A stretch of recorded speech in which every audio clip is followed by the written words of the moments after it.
तो शशि भाई, प्रभु जी। अरे प्रभु जी, हमने आपको कुछ मैसेजेस भेजे थे। जी प्रभु जी। क्या लग रहा है? प्रभु जी, वो तो बिल्कुल ही ऐसी अवस्था में पहुंच गई थी, उसको कोई मतलब नहीं रह गया था यहाँ पे संसार में बिल्कुल भी।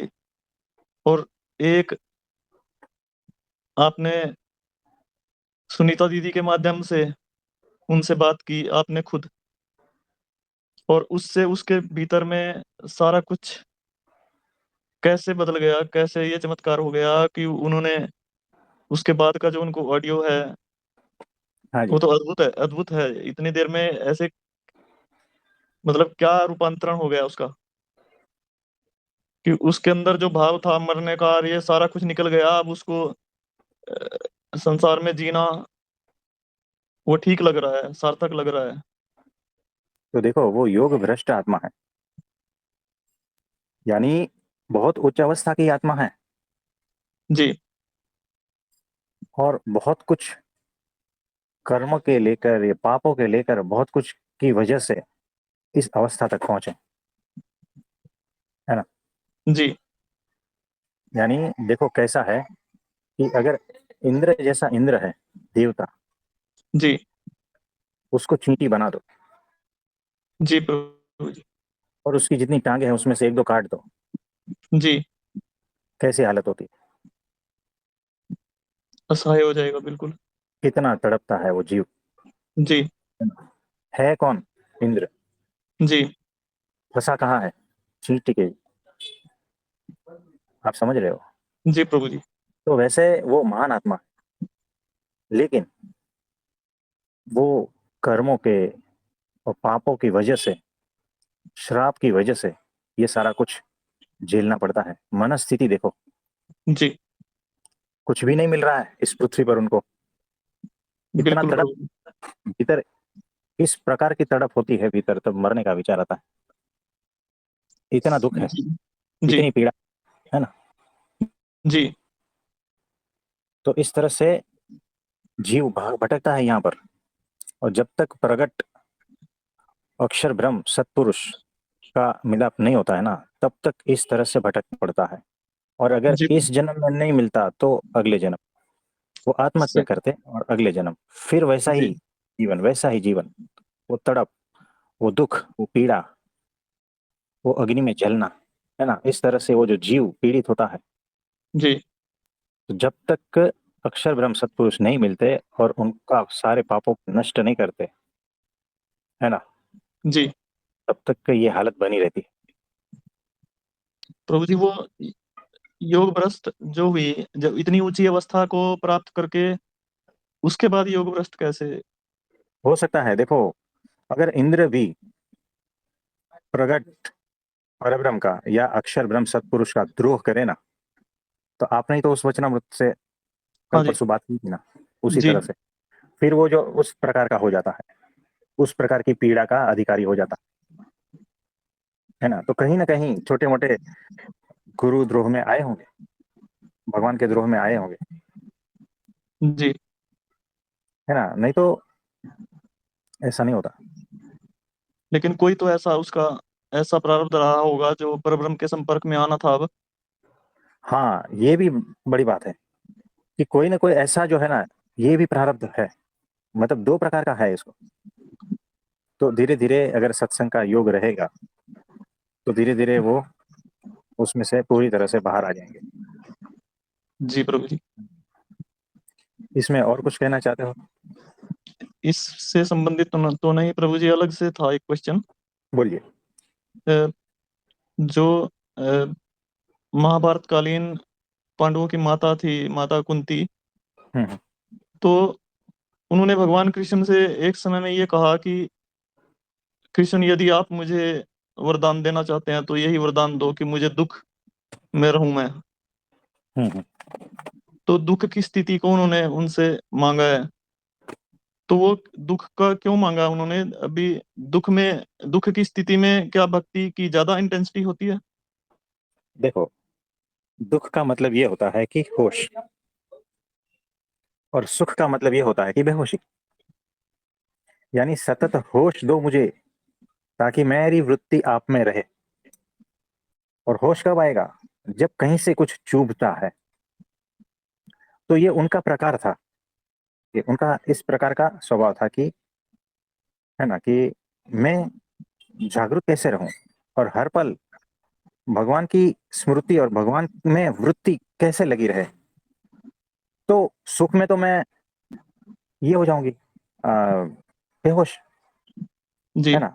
तो दुख है, बस इसीलिए स्मरण, यानी दूसरा रास्ता चुना उन्होंने, इनडायरेक्ट रास्ता चुना, कि कुछ ऐसा माध्यम की वजह से मैं, लेकिन हकीकत में वो यही मांग रहे हैं कि सतत अखंड वृत्ति, प्रथम का प्रथम वचनामृत, जी प्रभु जी। है ना। उन्होंने प्रथम का प्रथम ही मांगा है। गदड़ा प्रथम का प्रथम वचनामृत, अखंड वृत्ति का वही मांगा है। जी। भगवान के स्वरूप में अखंड वृत्ति, चाहे फिर तरीका कोई भी हो, है ना। जी। आप कहते हो ना कि सुबह में 4 बजे मुझे उठा देना, मैं सोया हूं, और मैं तो कभी 9 बजे तक उठने वाला आदमी नहीं हूं। तो दोस्त को कहता है कि सुबह में 4 बजे उठा देना। तो बोलता है, बहुत बार तू कह के गया है, लेकिन कितना भी उठाऊं तो तू उठता नहीं है। फिर वो सोते वक्त कहता है, देख, अगर मैं ना उठूं ना तो मेरे सर पे पानी डाल देना, और जी। मुझे जो है ना लकड़ी से मारना, ताकि मैं उठूं। यानी उसको खुद पर विश्वास है कि मैं नहीं उठूंगा। ठीक है जी। तो इसीलिए वो दुख मांगता है कि तू पानी डाल, सोए हुए आदमी पे पानी डाल, उसके ऊपर लकड़ी से वार कर, लेकिन उसको जगा। यानी कहने का मतलब यह है कि किसी भी तरह से मैं सतत जागरूक रहूं, सतत वृत्ति भगवान में रहे, इस तरह से। जी। पर वो तो सामान्य स्त्री नहीं थी, वो उनकी उच्च अवस्था थी, इसलिए उन्होंने ये ऐसा मांगा। मान लो एक सामान्य आदमी अगर ये चीज मांगता है, हम्म। और वो चाहे वो भक्ति भी करता है उस दुख की स्थिति में, पर हम्म। वो एक टाइम में एक चीज ऐसी भी तो उसके अंदर आ सकती है कि दुखों का निवारण करने के लिए वो इस टाइप की प्रार्थना करे भगवान से। हाँ, देखो कैसा है कि यहाँ पर तो है ना लीला ही समझना है, ये कुंती माता की और कृष्ण की। जी। और मतलब कुछ प्रकार के मुमुक्षु है, उनको आगे ले जाने के लिए यहाँ पर एक छोटा सा अंश बताया है, कि इस जी। प्रकार से भी आपकी वृत्ति भगवान में लगी रहती है ना। जी। तो वो सिखाने के लिए जो है ये लीला की रचना की है ना। भगवान और भक्त के बीच में इस प्रकार जी। की लीला की जी रचना, प्रभु। यानी कुछ प्रकार के भक्त इसको बहुत सूट हो जाता है, तो उस रास्ते से वो चलते हैं, है ना। जी। तो इस तरह से है। और कुछ? बस इसमें यही था कि किसी भी हाँ। सामान्य मनुष्य को अगर दुख दे दिया जाए तो वो तो फिर दुखों के निवारण के लिए ही भगवान से पुकार करेगा, प्रार्थना भी वही करेगा, या उसके मन हम्म। में कहीं ना कहीं ये चीज चुभती रहेगी कि वो दुखी है। हम्म। और जो सुख सुख की अवस्था में है वो क्यों दूर हो जाएगा हाँ, भगवान भूल से। जाता। तो वही तो हम कह रहे हैं ना। देखो, कई बार हमने कहा है कि आपके बैंक में बैलेंस है बहुत सारा, है ना, प्रॉपर्टी है, घर में अच्छा जीवन साथी है, आज्ञाकारी पुत्र पुत्री है, जी। समाज में आपका नाम है ना, प्रतिष्ठा है, और आपका स्वास्थ्य एकदम अच्छा है, आपके सारे संबंध अच्छे हैं। तो आपको परमात्मा की आवश्यकता नहीं है।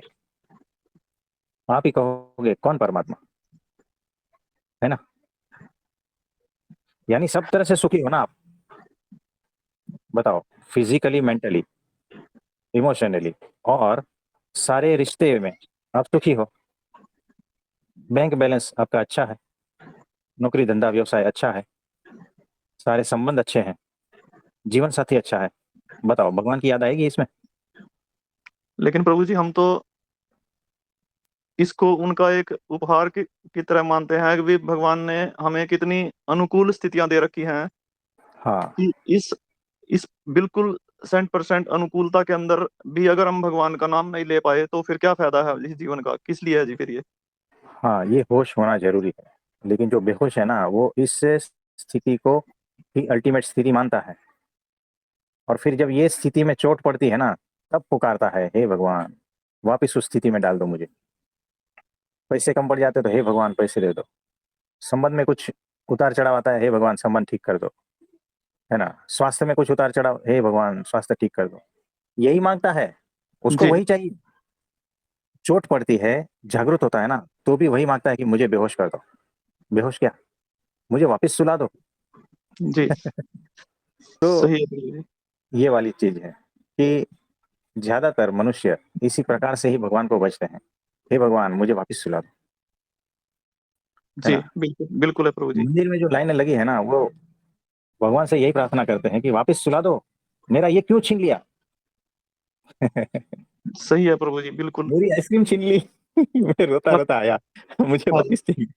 है ना, हाँ जी। मेरे पैसे छीन लिए, मेरी प्रॉपर्टी छीन ली, मेरी नौकरी छीन ली, मेरी छोकरी, ये सब कुछ छीन लिया, जी तुम वापस ये सब दे दो, मुझे ये सब वापस चाहिए। और जब मिल जाता था, हे भगवान तेरी अनंत कृपा है, तू कितना दयालु है ना। हाँ जी। मंदिर में कहीं पे भी मंदिरों में देख लो, कहीं पे भी देखो प्रभु जी, जो इतनी लंबी लंबी लाइनें जो लगी हैं, वो डिमांड लेटर है सबके हाथ में। यही चल रहा है, सब सोने के पैंतरेबाजी में लगे हुए हैं भगवान से। है ना, जैसे देखो हमारे पास लिस्ट आता है, मुझे सब अनुभूतियां होनी चाहिए, और मुझे ये सब दिखने चाहिए, ये देवी देवता है, ये है वो है ना। हाँ जी। मेरी स्थिति ये होनी चाहिए, मुझे व्हाट्सएप पे लिख के भेजे थे बाकायदा, ये सब होना चाहिए। अरे भाई क्यों। तो मतलब कि मुझ में वो देखो, वो एक भाई है जो कुछ चिट्ठी पे लिखते हैं और कुछ बोलते हैं ना किसी के बारे में, जी। बाबा बागेश्वर, हाँ जी। हाँ जी। मुझे उस प्रकार की सिद्धि चाहिए। ऐसा लिस्ट में भेजते हैं वो लोग, भेजते हैं मुझे। तो ऐसी डिमांडें होती है, मतलब ये सारा बिना कुछ किए आपको प्राप्त हो जाएगा, सोचो आप कहाँ जाओगे। है ना, जादू की छड़ी आपको दे दिया, होश नहीं है, जी विवेक जागृत नहीं है, यानी आप रावण होने जा रहे हो, जी दोषों बिल्कुल। से भरे पड़े हो और आपको सिद्धियां चाहिए। तो कौन से लेवल तक जाके हमें बात करनी पड़ती है पता है। जी और अगर उस सिद्धियों और उसका आश्वासन अगर नहीं देना, तो यहाँ टिकते नहीं है।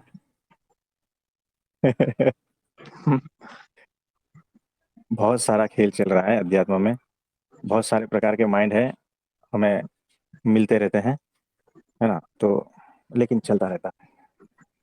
तो आपको भी जैसे इतने ऊपर टॉप लेवल से फिर फर्स्ट पायदान पे आकर के उनको ये आश्वासन देना पड़ता है जी। देखो, कुछ जो चीजें है ना उसमें आश्वासन देना पड़ता है कि देखो वो कांच का टुकड़ा है, हाथ में पकड़ा हुआ है, छोटा बच्चा है। अब उसको तुरंत समझ में नहीं आएगा कि ये कांच का टुकड़ा है, उसको तो यही लगता है कि डायमंड है और तुम मेरे से डायमंड छीनने की कोशिश कर रहे हो। जी है ना, ये भ्रम हो गया उसे। जी उसको समझाना पड़ता है, और कब तक समझाना पड़ता है, वो ज्ञान देना पड़ता है कि ये कांच का टुकड़ा कहते हैं इसको, और ये इसको डायमंड कहते हैं। ये पूरा पूरा ज्ञान जब तक भीतर नहीं आता है ना, तब तक उसके हाथ में कांच का टुकड़ा थमाए रखना पड़ता है। जी जी है ना? जी प्रभु जी। और जिस दिन वो ज्ञान हो जाएगा ना, वो कांच का टुकड़ा अपने आप फेंक देगा। सही है प्रभु जी। तो इसी तरह से सारा खेल चलता है। तो यहाँ हर लोग जो है ना, अपने हाथ में कांच का टुकड़ा पकड़ के आते हैं। मैंने इतना इतना मेडिटेशन किया है, अब मेरी ये स्थिति है, अब इसके आगे कौन सी स्थिति और कहाँ पर पहुंच जाता हूँ, क्या आप मुझे उस परमात्मा के दर्शन करा दोगे। ये उसका कांच का टुकड़ा है, ये पकड़ के मेरे पास आते हैं। जी है ना, ऐसे बहुत सारे हैं, अलग अलग प्रकार, अलग अलग रहते हैं, किसी के पास लाल टुकड़ा है, किसी के पास सफेद टुकड़ा है, किसी के पास ब्लू टुकड़ा है। हाँ जी। भिन्न भिन्न प्रकार है, अपने अपने मान्यता है, अपने अपने अहंकार। है ना, तो कोई बात नहीं, तो जो टुकड़ा तेरे पास है कोई बात नहीं, तू उसे संभाले रख, लेकिन तू आ तो सही।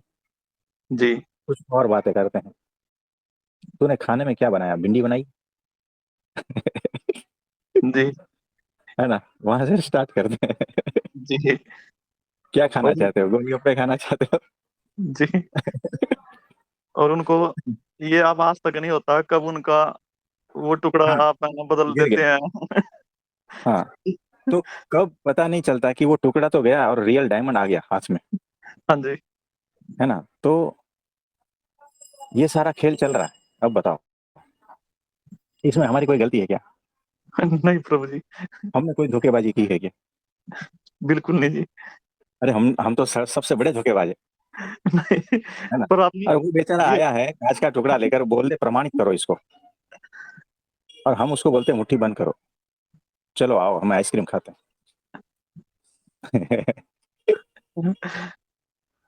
तो ऐसा ही होता है ना। जी, पर धोखा तो कुछ तब लोग, होता ना जी, यदि उसके हाँ, पास रियल डायमंड होता और आप कांच दे देते तब होता ना धोखा तो जी। लेकिन ये तो उसको समझ धोखा में नहीं अच्छा आता। है। लेकिन उसको समझ में नहीं आता इसको धोखा कहते हैं। तो कोई बात नहीं, सत्पुरुष का अपना धोखा होता है और जीव का अपना धोखा होता जी प्रभु जी। है ना? तो बस इसी तरह से चलता है। कुछ लोग आ जाते हैं आइसक्रीम खाने के लिए, खिला देते जी। हैं। कुछ लोग बोलते हैं कि नहीं, हमें पहले प्रमाणित करो, तो कुछ और पैंतरेबाजी करनी पड़ती जी प्रभु जी। है ना? तो कोई बात नहीं। तो सबसे बड़ा झूठ सत्पुरुष बोलता है, और सबसे बड़ी पैंतरेबाजी वही करता है। सबसे बड़ा धोखेबाज अगर कोई है तो वो सत्पुरुष है। बेचारे बच्चे को है ना, बच्चा नहीं रहने देता। पर ये जैसे वो कहते हैं ना ये दाग अच्छे हैं तो ये भी अच्छा है जी। पैंतरेबाजी ये सब अच्छी है, हमारे लिए अच्छी हो रही है प्रभु जी। हाँ जी। तो आता है कोई, ये करो, मैं ये करता हूँ, मैं वैसा करता हूँ, वैसा करता हूँ।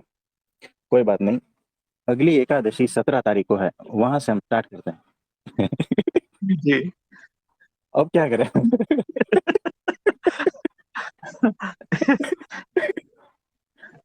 तो और हम कहते हैं 16 तारीख को हमें रिमाइंड करा देना। तो 16 तारीख को फोन करते हैं। अब 17 तारीख में फंस गया। वो देखता है उसका सारा सारा सॉफ्टवेयर उल्टा पुल्टा। अब वो 17 तारीख में फंसता है ना, तो हम कहते हैं अगले महीने की 3 तारीख को है। अब बताओ। सही है प्रभु जी। वो 2000 डेट्स जहाँ बताइए वो किसी का फिल नहीं रहेगा, वो ऐसा सॉफ्टवेयर चेंज होगा। हाँ, भीतर से पूरा बदल जाता है। हाँ जी। फिर एक दिन हम पूछते हैं, अरे वो 1 साल पहले आप जो कह रहे थे वो अनुभूति होती है, वो अनुभूति होती है। तो फिर थोड़ा होश में आता है, अरे छोड़ो, पहले मैं यही सोचता था, लेकिन अच्छा हुआ आप मिल गए। ऋषि भाई। जी। ऋषि भाई वैसे ही है।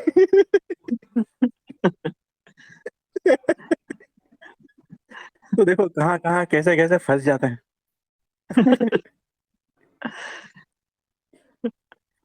तो देखो सबसे बड़े फंसाबाज कहते हैं ना, फंसाबाज, क्या बोलते हैं इसको, क्या नाम देंगे? नाम भी नहीं मिलते। कोई नहीं। अपनी जान ले फंसाने वाले। इस तरह से आप साक्षी होकर कितने अंदर ही अंदर प्रभु हंसते होंगे। है ना? है प्रभु जी ना हम प्रभु भी जी? ऐसे ही फंस गए हैं आपके चक्कर में।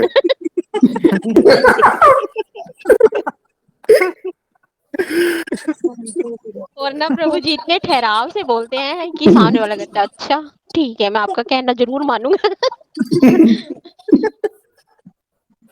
तो देखो ये तो खाली हंसी मजाक है, तो इसको सीरियस मत लेना। ये तो घड़ी नहीं, हमें आपका ना हम। साक्षी भाव हमारे में भी आ रहा है ना, आपके थ्रू ट्रांसफर हो रहा है। तो देखो ऐसा ही है।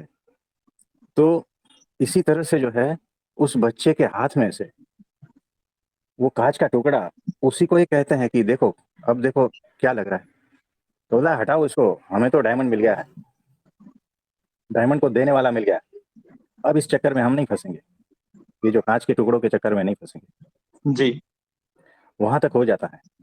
और जब परमात्मा का आनंद आने लगता है ना, तब तो बात और ही हो जाती है। यानी आपके भीतर से कचरा हटाना और जी परमात्मा को स्थापित कर देना, ये सत्पुरुष का कार्य है।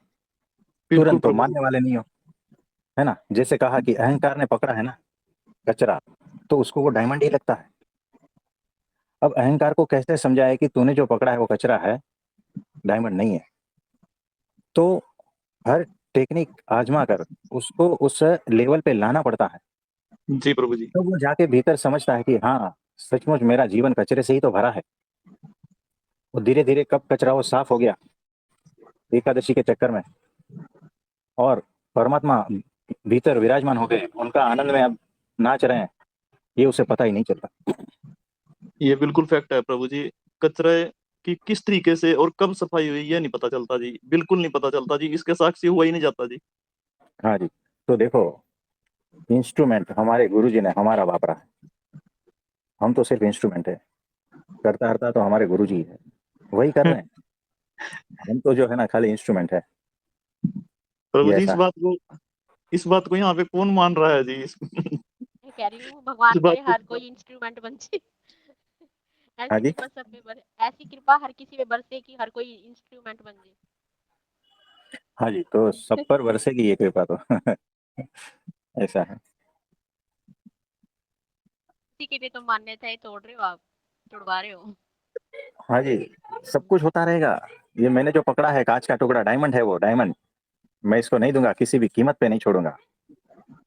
और जिस दिन होश आ जाएगा ना, कौन सी कीमत पे नहीं छोड़ने वाले थे भाई, कब का छूट गया है ना?